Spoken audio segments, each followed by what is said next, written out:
So we just got done putting on the new caliper and rotor. Now we're going to tackle the brake lines.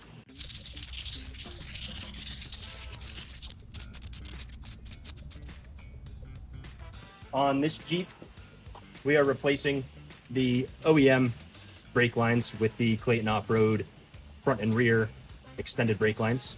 They're 24 inches long, and they are going to install from the factory hardline all the way down to the new caliper. So we're gonna go ahead, get this guy off, and swap out the brake line. Okay, so we removed the bolt that was retaining this clip in. In our case, the nut on the hard line is seized onto the hard line, but we were able to get the nut loose from this end of the brake line. So what we're gonna do is just rotate this brake line off of the nut while holding the nut with the wrench. You can also use heat to remove this nut, but in our case right now, we're just gonna give this a shot.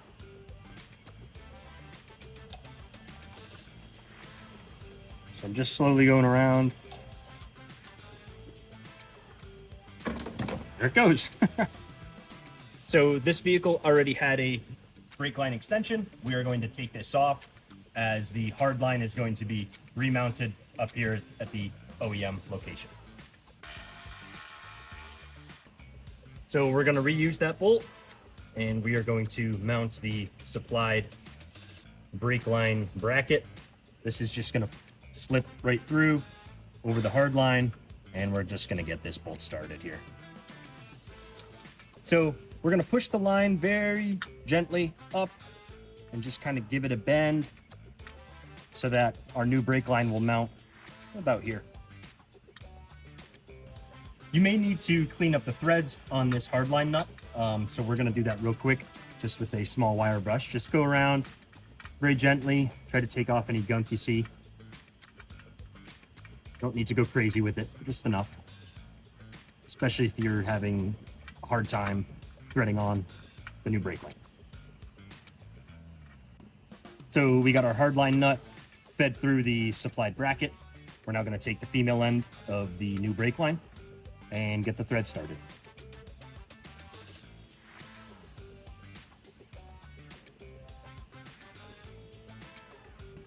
So we're using a 12 millimeter wrench and a 19 millimeter wrench to tighten the new brake line onto the hard.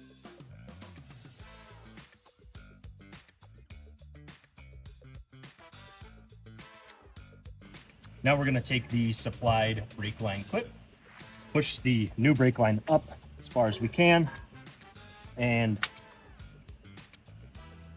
with some pressure, send this clip in to hold the brake line in place.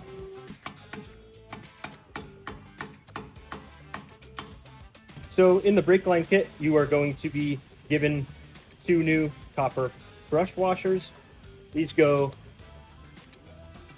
as seen here. One first on the bolt, then feed the bolt through the fitting, and then another washer on the other side. You want to make sure that you use the correct brake line from left to right. Look in the instructions for more information on determining which one's which. Here we have a brake upgrade kit. The caliper face where the Banjo bolt is supposed to go is flipped 90 degrees. If you are using our brake lines on a OEM caliper, the fitting will be installed differently. So refer to the instructions.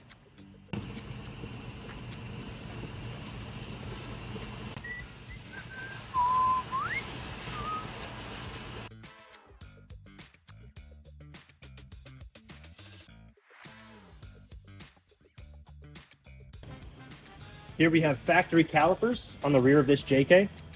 For now, we're only going to be doing the brake line replacement. So we've gone ahead and cracked loose the Banjo bolt on this fitting here, and the hardline nut. So we're gonna get these bad boys out of here and replace them with the Clayton off-road brake lines.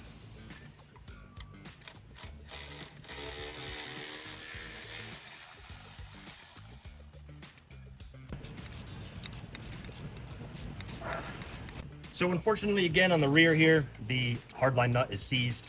So all we're gonna do is hold this into position and rotate the old brake line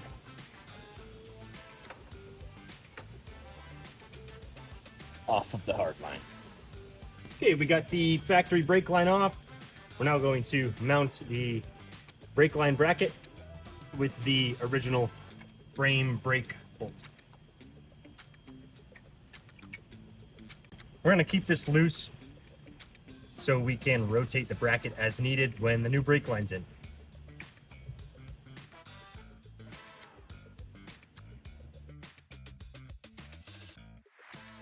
Again, because our hard line nut is seized onto the hard line, we're just rotating the brake line onto the nut as seen.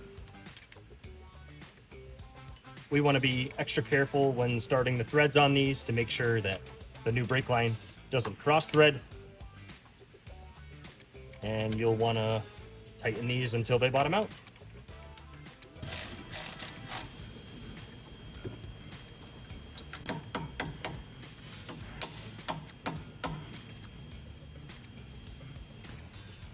In our case here, we're reusing the OEM Banjo bolt.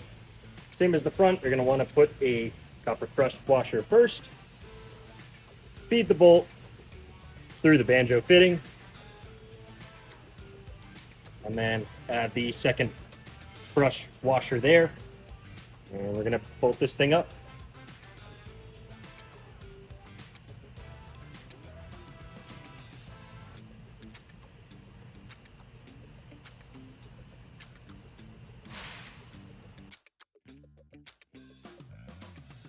Note the bend of the fitting is pointed away from the caliper.